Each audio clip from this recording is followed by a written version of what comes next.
பாருங்க நீங்க பாருங்க. சரி பண்ண மாட்டேங்கிறாங்களா? ரெண்டு பசங்க வந்து வெளியாகி ஒரு வந்து பாக்குறாங்கல்ல. அந்த பிரச்சனை நீங்க ஓட்டு போட்டீங்க, நீங்க தானே கேள்வி கேட்கணும். உங்களுக்கு தானே நாங்க ஓட்டு போட்டோம். நீங்க இந்த மாதிரி டெங்கு காய்ச்சல் வந்துச்சுன்னா என்ன செய்யறது? நாங்களாம் பொத்துறது நீங்க ஓட்டு போட்டு ஜெயிக்க வச்சியா? நாங்களாம் பொத்து வந்துருந்தோம். நீங்க ஓட்டு போடாம ஆமா நாங்களாம் ஓட்டு போடல.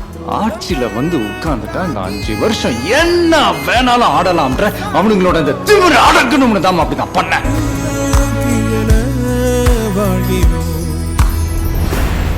ஒரு விரல் புரட்சியே இருக்குதா உணர்ச்சியே